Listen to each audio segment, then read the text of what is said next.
almost skipped the biggest interview of my life because my mother handed me a stained blazer from the back of a closet and said, "This is good enough for someone like you." What she didn't know was the woman interviewing me had already heard my story before. The problem? She thought it belonged to my older sister. My name is Emma Carter. I'm 27 years old, and for most of my life, I thought being treated like the less important daughter was normal. Some families have favorites. Some don't even try to hide it. In my house, my sister Ava was the son. The rest of us just lived in her orbit. She got the new phone every Christmas. I got her old one with cracked corners and half a battery life. She got a car at 16. I got lectures about responsibility and how nothing in life is free. She went away to a private university 3 states over. My parents helped pay for her apartment, furniture, groceries. Even spring break trips, I stayed local, took classes at a community, college during the day, and worked evenings at a grocery store to cover tuition. And somehow, I was still the difficult one. Funny how that works. The worst part wasn't even the money. It was the way they talked to me. Like I should feel grateful for scraps. After enough years, it changes you. You stop asking for help because you already know the answer. You stop dreaming too big because somebody's voice is always there, reminding you not to embarrass yourself. For me, that voice sounded exactly like my sister. Emma's creative. Ava would say at family dinners with that fake supportive smile, "But she's not really built for pressure." My mom would nod every single time, like they had a private agreement about who I was allowed to become. Still, I kept going. I taught myself graphic design from free videos online, watched tutorials at 2 in the morning after work shifts, built logos and websites for small businesses out of my tiny apartment. Nothing glamorous. Just me, a cheap laptop that overheated constantly, and this stubborn little belief that maybe my life could still become something bigger. Then one night, everything changed. I found a job listing for a junior designer role at one of the top creative agencies in the city, the kind of place people bragged about working for, the kind of place I usually told myself not to even bother applying to. But something about it felt different. I stared at the application for almost an hour before finally hitting submit. Honestly, the second I did it, panic hit me, because applying was one thing. Actually showing up was another. I didn't own a single professional outfit. Not one, and deep down, I already knew what would happen when I asked my family for help. That Sunday, I drove to my parents' house for dinner. Same house, same smells, same feeling in my chest like I was 14 again. Ava was already there, sitting at the kitchen island, scrolling through her phone while my mother finished cooking. Nobody asked me how I was doing. Nobody ever really did. I waited until dinner plates hit the table before I finally said it. "I got an interview." My dad gave a distracted nod. My mother barely looked up. Ava smiled politely. "For what?" I told them the agency name. For half a second, something strange flashed across my sister's face. Not surprise. Something tighter than that. But it disappeared fast. "That's nice," my mother said. "Those jobs are competitive." I swallowed. I actually needed help with something. I need something professional to wear.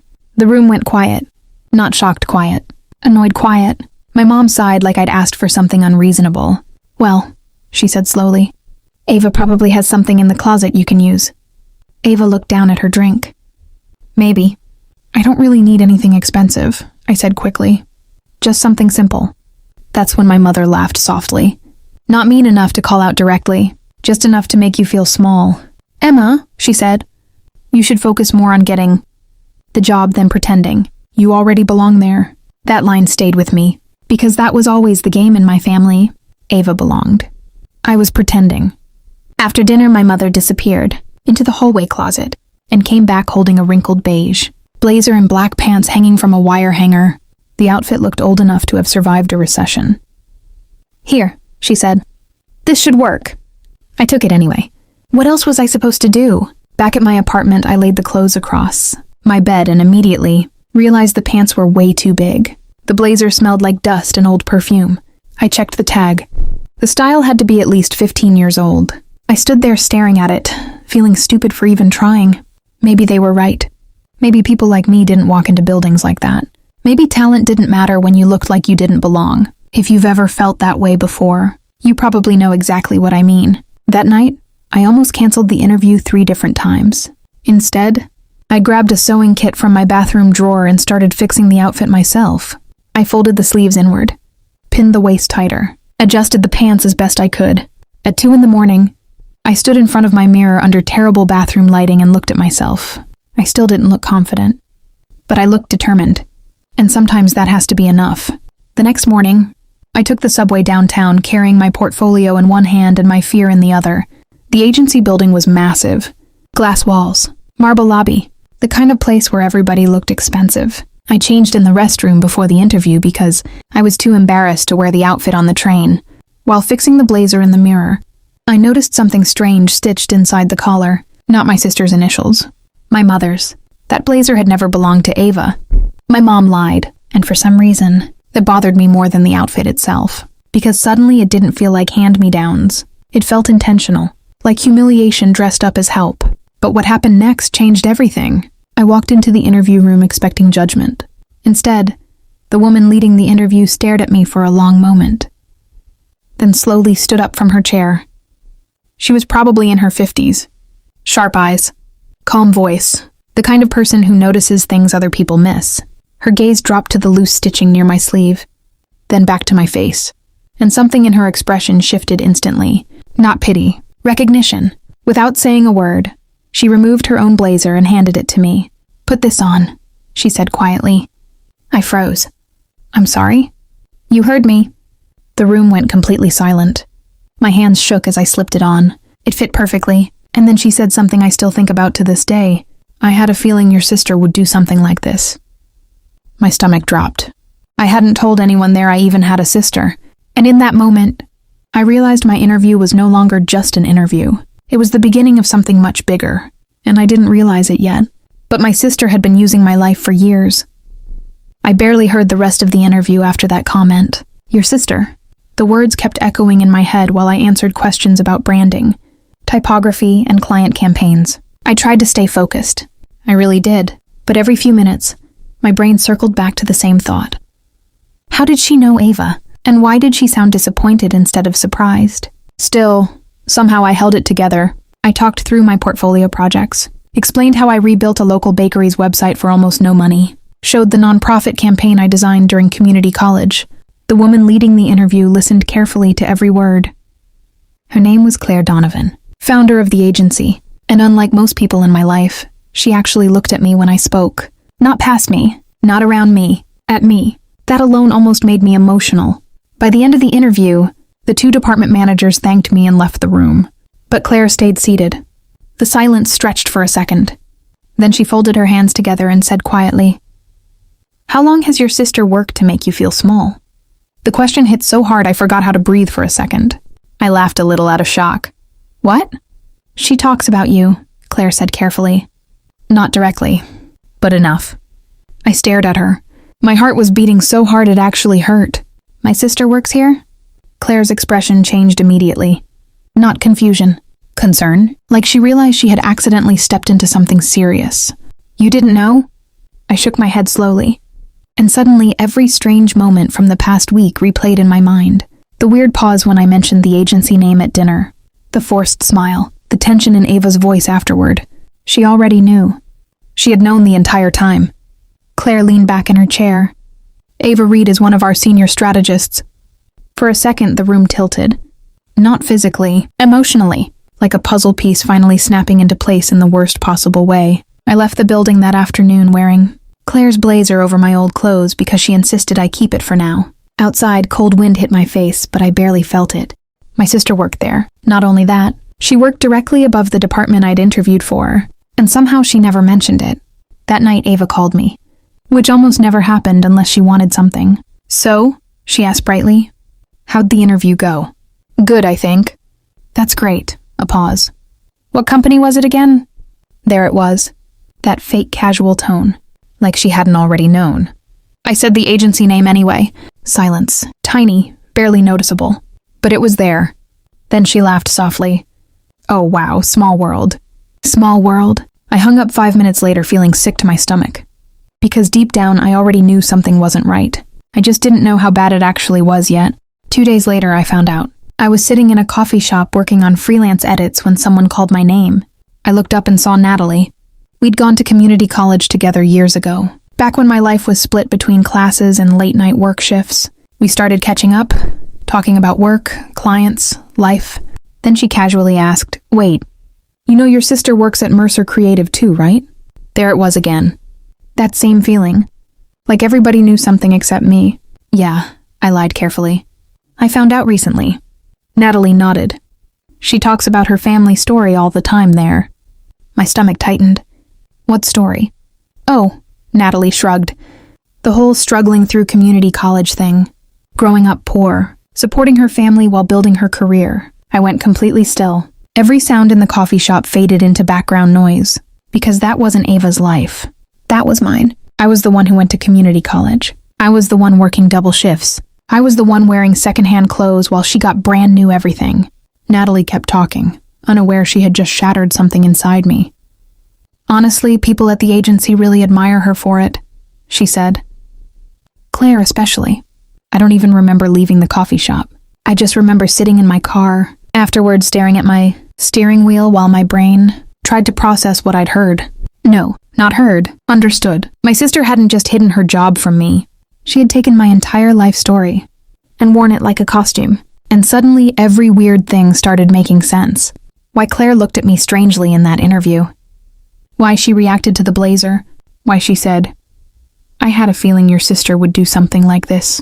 Because the person Claire expected to meet was already the version of me Ava had invented.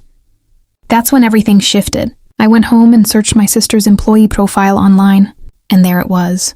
A polished corporate bio under a professional headshot.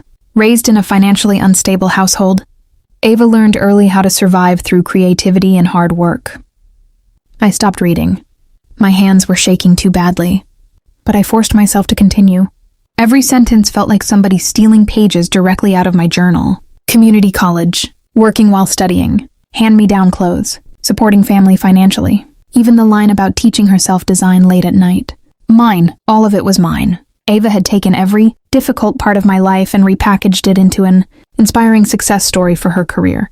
And somehow, I think that hurt more than the favoritism ever did, because this wasn't accidental anymore. This was calculated, deliberate. She didn't just want to succeed. She needed my struggle attached to her success. If you've ever had someone rewrite your reality while you stood there living it, you know how crazy making that feels. I sat at my kitchen table rereading her bio over and over again until one thought finally hit me hard enough to make me sick. She knew I applied there. And suddenly, that old blazer from my mother didn't feel random anymore. Neither did the comments about me not belonging. Neither did the pressure to stay freelance. The pieces were connecting now. And the picture they formed was ugly. Really ugly. That evening, my mother called me, which felt strange immediately because she usually texted first. "So," she said casually, "have you heard back from the interview yet?" "Not yet." "Well," she sighed dramatically, "those agencies are really intense environments. Not everybody is cut out for them." There it was again. That same language, the same discouragement, like someone feeding her lines. Then she said something that made my entire body go cold. "Ava's just worried you'll get disappointed." I never told my mother Ava worked there. Not once. Silence filled my apartment. And in that silence, I realized something terrifying. They had already talked about me before the interview ever happened. Maybe even planned for it. I hung up quickly after that. Then I sat there staring at the wall while memories started replaying differently in my head. All the times my confidence mysteriously collapsed right before opportunities. All the moments my mother suddenly convinced me not to apply somewhere. All the warnings about being realistic. What if those thoughts were never mine to begin with? What if somebody planted them there? And honestly, that thought scared me more than anything else. The next morning, I got an email from Claire Donovan. Short, professional. But the subject line made my pulse jump immediately. "We need to talk." And something told me this was about to get a whole lot worse. I stared at Claire's email for almost 10 minutes before replying. My hands wouldn't stop shaking. Not because I thought I was in trouble. Because deep down, I already knew the truth was bigger than I originally thought. We scheduled the meeting for the next afternoon. I barely slept that night. Every memory kept replaying in my head differently now. The time my mom convinced me not to apply for an internship, because they probably wanted someone more polished. The scholarship Ava encouraged me not to bother with because those programs are political anyway. The freelance clients I almost turned down because I didn't think I was talented enough. How many of my fears actually belonged to me? And how many were handed to me by people who needed me to stay small? That question sat heavy in my chest the entire drive downtown. When I arrived at the agency, Claire's assistant led me straight to the top floor. This time I noticed things I missed before. The employees whispering quietly near the elevators. The strange tension in the office. The way people looked at me, then quickly looked away. Something had already started. Claire's office door was closed. When I walked in, she stood up immediately. Not corporate, polite. Careful. Serious. Sit down, Emma. I sat across from her desk, trying to steady my breathing. On the table beside her was a folder with my sister's name on it. Claire didn't touch it right away. Instead, she looked directly at me and asked, "How much do you know?" I swallowed hard. I knew she used my story. Claire nodded slowly. "And I think she tried to sabotage your interview." Hearing someone else say it out loud made my stomach twist, because once another person confirms something painful, it becomes real. I told Claire everything then. The old blazer, the comments from my mother, the constant pressure to stay small, the way Ava always positioned herself as the successful one while quietly teaching me to doubt myself. Claire listened without interrupting. When I finally finished, she exhaled slowly and opened the folder. Inside were printed copies of employee reviews, mentorship applications, and public speaking notes, all from Ava, all built around the same fake narrative. She's been presenting herself as someone who overcame financial hardship for years, Claire said carefully. That story became part of her reputation here. I looked down at the papers, and there it was again. My life, just wearing someone else's name. Claire tapped one page gently. She told us she paid her own way through community, college while supporting her family. I laughed softly. Not because it was funny, because sometimes betrayal gets so absurd your brain doesn't know how else to react. "That was me," I said quietly. "I know." Then Claire said something I'll never forget. "When you walked into that interview room in that old blazer, I realized something immediately." She paused. "You looked like the person your sister pretended to be." That one sentence nearly broke me, because she saw it instantly. A stranger saw the truth faster than my own family ever did. But what happened next changed everything. Claire started verifying details. And once people began checking the facts, my sister's entire world started collapsing. The agency contacted the community college. No enrollment records for Ava. But there were records for me. 2 years, design program, honors distinction. Then HR reviewed her internal presentations. Every speech, every company bio, every mentorship application built around her struggle. A struggle that belonged to me. And then came the worst part. Claire asked if I had any proof. Ava intentionally tried to stop me from getting the job. At first I said no. But that night I remembered something. My mother never locks her phone. Never has. Growing up, she always said, "If you have nothing to hide, you don't need passwords." Funny how people like that usually hide the most. The next Sunday I went to dinner at my parents' house like nothing was wrong. I smiled through small talk, helped set the table, pretended everything was normal. Inside, my heart was pounding so hard I thought somebody might hear it. At one point, my mother stepped outside to answer the door, and she left her phone sitting on the kitchen counter, face down, exactly like always. I picked it up, opened her messages, clicked Ava's name, and there it was.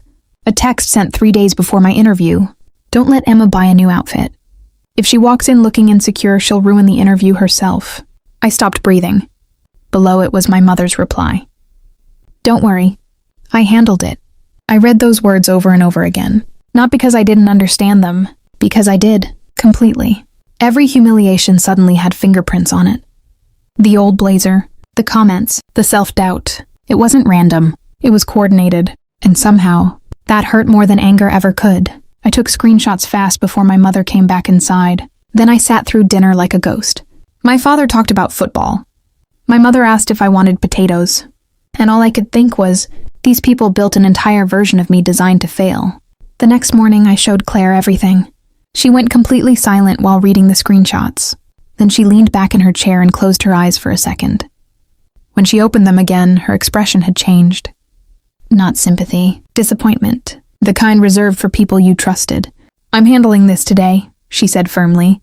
And she did. 2 days later, Ava was called into a formal HR meeting. Glass conference room, middle of the office. No privacy, no control. For the first time in her life, she couldn't manipulate the room before entering it. Claire later told me exactly how it happened. At first, Ava stayed calm, confident, polished. She claimed I was jealous, said I had always struggled emotionally, said I was trying to damage her career because I couldn't build my own. And honestly, a younger version of me might have believed her. That's the scary thing about people like Ava. They repeat a story long enough. Eventually everyone accepts it as truth. But this time there were receipts, enrollment records, screenshots, performance reviews, witnesses. Facts don't cry when they're cornered. People do. The moment Claire placed those screenshots on the table, everything cracked. Ava's composure disappeared instantly. She started blaming my mother. Then me. Then the company. Then misunderstandings. But nobody interrupted her anymore. Nobody rushed to comfort her. Nobody protected her from consequences. And for maybe the first time in her life, she realized her performance wasn't working. Claire suspended her that same day pending investigation. 3 days later, she was terminated, not just for falsifying personal information. HR uncovered financial fraud too. Expense reimbursements, false claims, small lies stacked on top of bigger ones until the whole thing collapsed, under its own weight. And suddenly the woman who built her entire identity around being admired had nobody left clapping for her. My mother called me that night screaming, not apologizing, not asking if I was okay, screaming about betrayal. How could you do this to your own sister? I remember sitting quietly on my couch while she cried about family loyalty, and something inside me finally snapped into clarity. Family loyalty had only ever gone one direction. Toward Ava, never toward me. You helped humiliate me, I said quietly. Silence. Then came the excuses. She was under pressure. She didn't mean it. You know how sensitive she is. Sensitive. That word almost made me laugh. People called Ava sensitive every time she hurt someone. But when I got hurt, I was dramatic. Jealous. Emotional. I was done carrying those labels. I'm not doing this anymore, I told my mother. And for the first time in my life, I meant it. I stopped calling after that. Stopped chasing approval that was never coming. Stopped shrinking myself so other people could stay comfortable. A week later, Claire offered me the design position officially. I accepted. My first day felt surreal. New laptop, real desk, health insurance, coworkers who actually respected me. And the strangest part? Nobody treated me like I was hard to love there. I bought myself a new blazer after my first paycheck. Nothing fancy. Just simple, clean, mine. And the night I brought it home, I hung it beside the old one in my closet. The oversized blazer my mother gave me, and the new one I chose for myself. Two completely different versions of my life hanging side by side. One built around shame, the other built around self-respect. Sometimes healing isn't dramatic. Sometimes it's just finally seeing yourself. Clearly after years of listening to the wrong voices. I still think about that interview sometimes. About walking into that building feeling small, feeling unworthy, feeling like I had to apologize for existing. And honestly, the biggest thing I learned wasn't about my sister. It was about me. Because the moment I stopped letting other people define my value, everything changed. I spent years wearing stories other people wrote about me. The lazy sister, the weak one, the one who couldn't handle pressure. But none of those stories were mine. So I stopped carrying them. And once I did, I finally had room to become the person I was supposed to be all along.